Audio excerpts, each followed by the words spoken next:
Welcome to the Run Strong Run podcast, where I amplify inspiring voices from the back of the pack and loudly proclaim all runners count. Without further ado, here's this week's inspiring runner.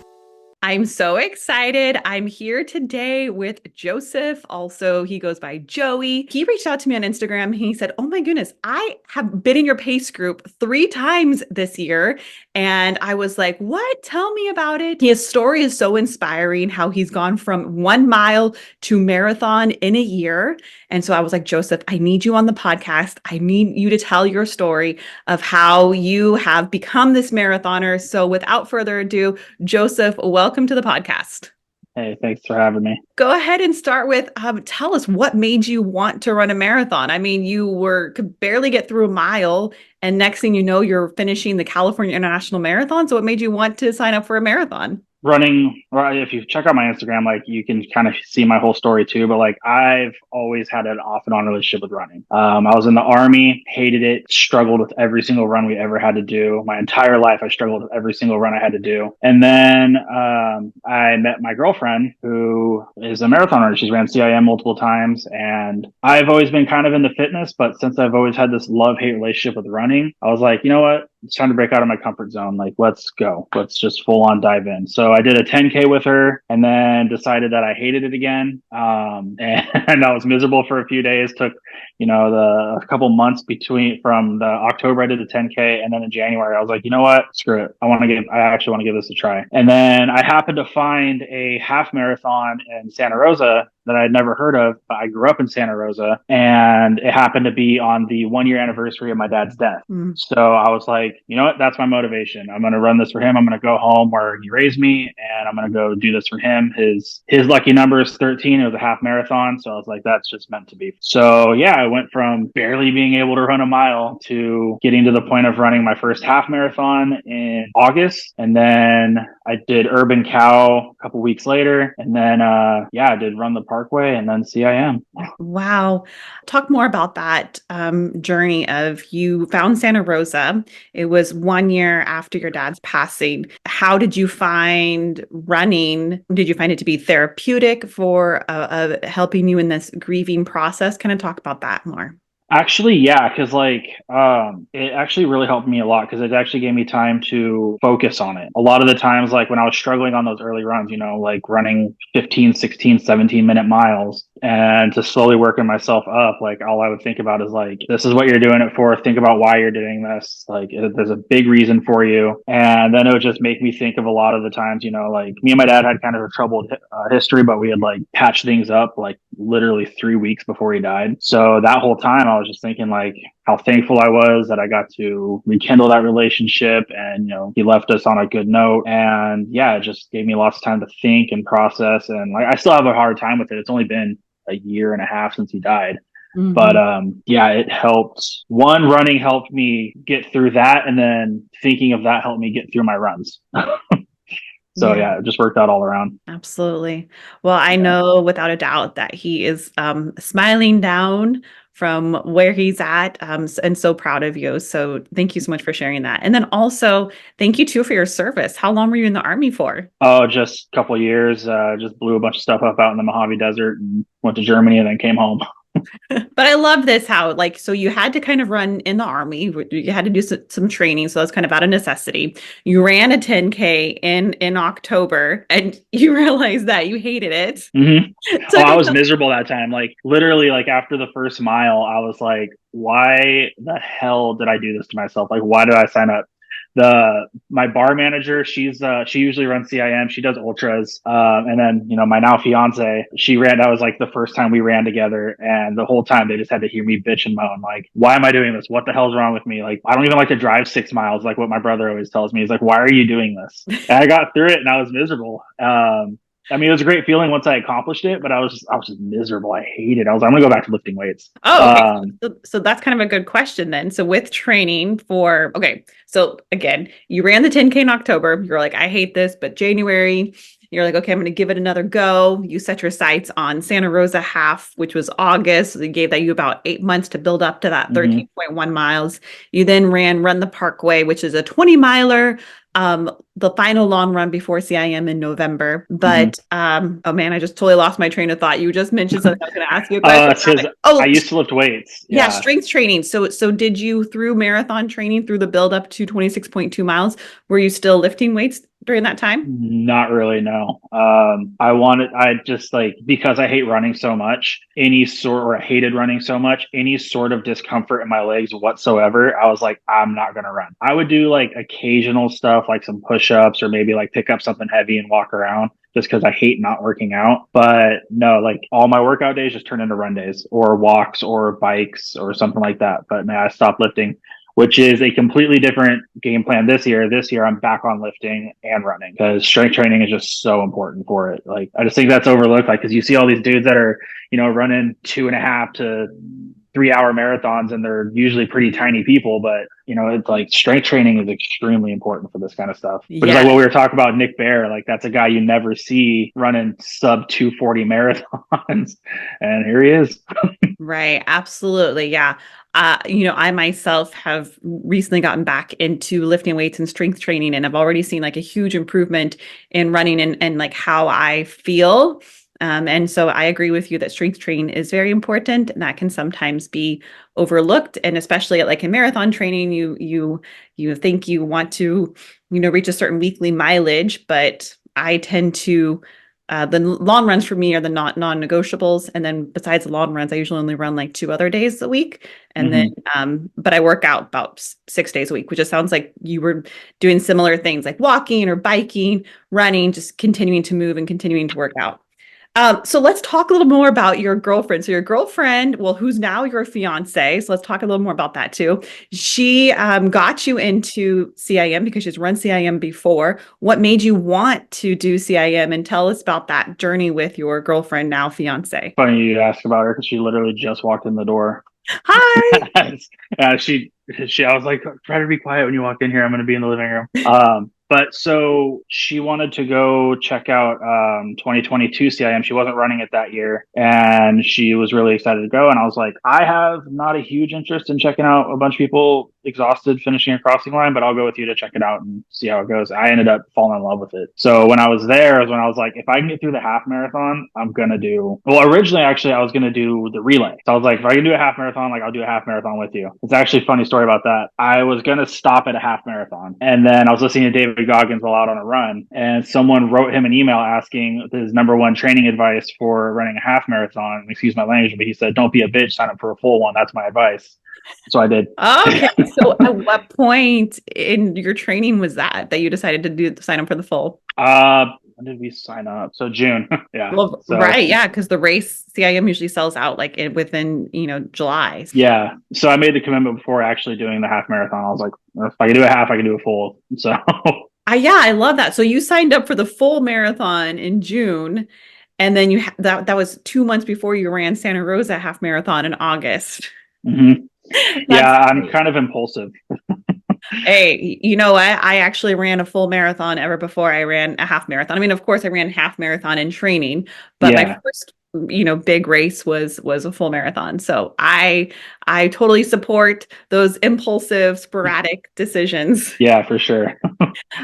So let's talk about pacing, because again, you said, "Hey, I started in your pace group, but I've actually never gotten to run with you because you were always ahead of me." So what was your strategy in using me pacing Santa Rosa? Let's see, I paced the 250 group in Santa Rosa, and then for Run the Parkway, the 6 hour 13:44 pace per mile group, and then CIM the 6 hour group. So what was your strategy with that? So for me, I'm a bigger guy. I'm 250 pounds. So I knew that speed wasn't going to be my friend in these. So I just decided to take it. I wanted to learn how to run longer distances at slower paces without stopping. So that way I could at least like learn to run without stopping. And I just found that like my conversation pace was in that that time frame, that like was it like 12 and a half, 13-minute mile roughly. And Hmm.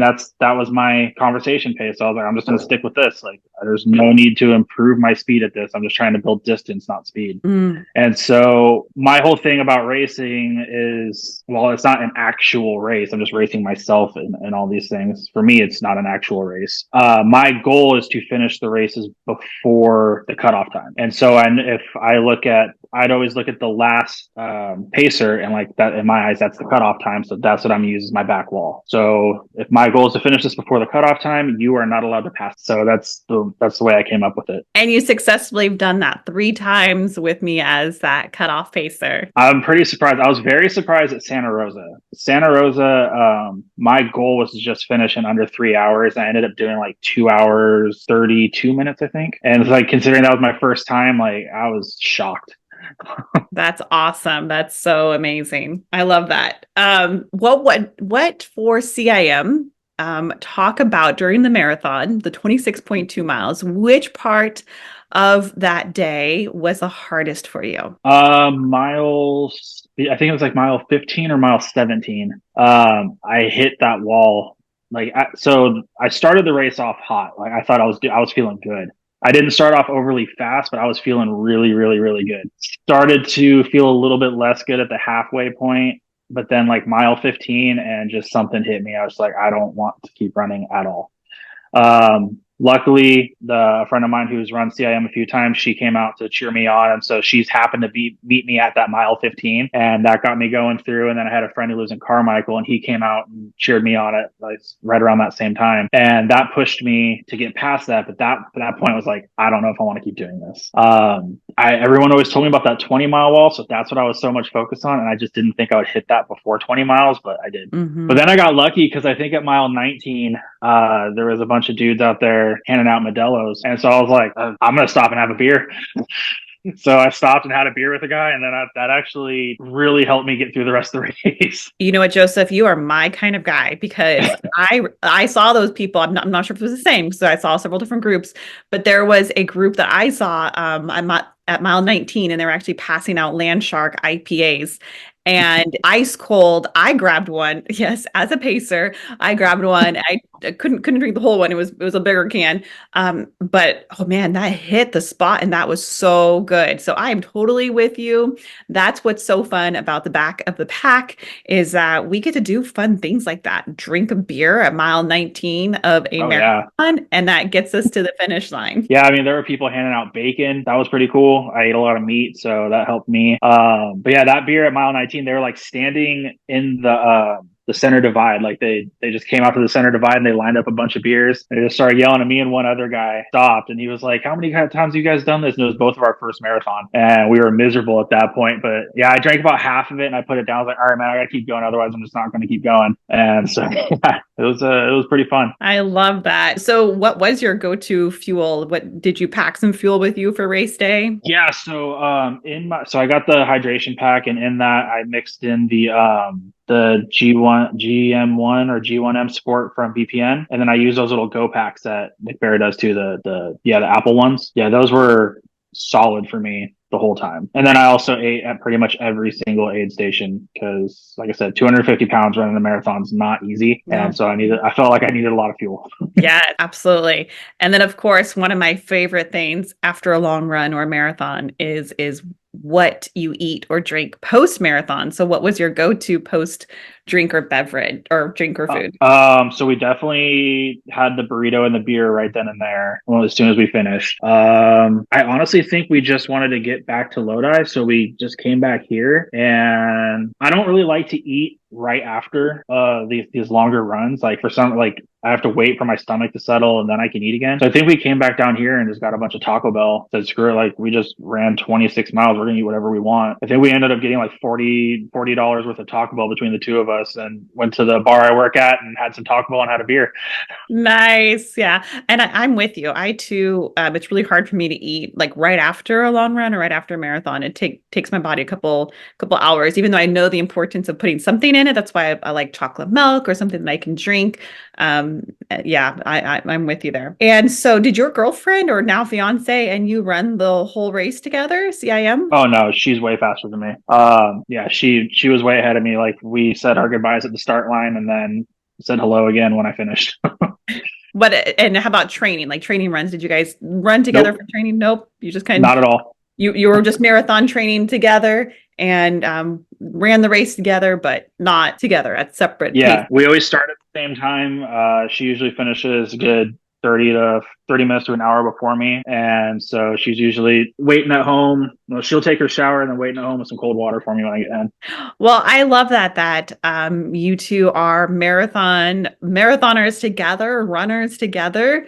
So, Joseph, what's next for you? Do you have your eyes set on the next thing? Yeah, I'm actually the whole reason, or like when I first started like thinking about the idea of wanting to run, I always wanted to run trails and eventually run an ultra. So there is an ultra, it's a 55K at Lake Sonoma in October. And as soon as registration opens for that, I'm going to sign up and looking forward to doing that. And then also I'm trying to do the formidable 13K next month up in Auburn. And basically I'm just trying to beat all of my times that I did last year. So I'm on a whole weight loss journey, trying to get back down to like 200 pounds instead of 250 to make myself like myself a little bit more when I'm running, make my feet like me a little bit more. And hopefully I can, do CIM in under 5 hours this year, do a sub or like under 2 hours and 30 minutes for a half marathon this year too. That's my other goal. And hopefully a sub hour 10K. I love that. Wow, you've got a lot of goals. So it sounds like it's fair to say that maybe now you don't hate running. Nope, I love it. Yeah, I actually think I love it more than my fiance does. Wow. And how does she feel about that? She laughs because she's like my relationship with running is a lot less after CIM this year. Which is funny because when I was working at the bar the other night, a guy actually told me that his now wife got him into running and now he runs and she doesn't. But he goes off and does like 100 milers and things like that. I don't ever want to do that. Hey, never say never, because you also last October thought you would never run a marathon, and here you are now looking ahead to doing a 50K. So you never know, Joseph, when you and I talk in a year or from now, you might be signing up for a 100 miler. I hope not. And also, like, when's the wedding date? I know you guys just recently got engaged. So have you thought about when the wedding might be? Not sure. We're both outdoor people, so it's probably going to be somewhere up in the mountains, just a couple of us. And so we got to wait to see what the snow level's like this year. So we got to wait for that to clear. Okay. Well, very good. Joseph, thank you so much for sharing your story. If you had to give advice to someone who maybe wants to run a marathon or considers himself not a runner or tried to run but is not really loving it so much, what advice would you give them? Go slow. You're more likely than not, you're not going to be standing on that podium at the end of the marathon. Like just be honest with yourself. You're not going to be doing, 2 hours and 11 minutes or whatever these people are doing. It's insane. It's amazing. It's absolutely insane though. So, race your race, go at your pace, run slow, wait until your body gets used to it, and then just keep building on from there. I love that. Yes. Run your race and your pace. Joseph, so inspiring. Again, you can find Joseph on Instagram at joseph.magnelli. Thank you again so much. And absolutely. Thank you. Soon. See you later. Thank you for tuning in to this week's episode of the Run Strong Run podcast. You can reach out to me on Instagram at Run Strong Run or through my website at runstrongrun.com. You can support this podcast through a rating, review, or share. Until next time, run strong and run happy.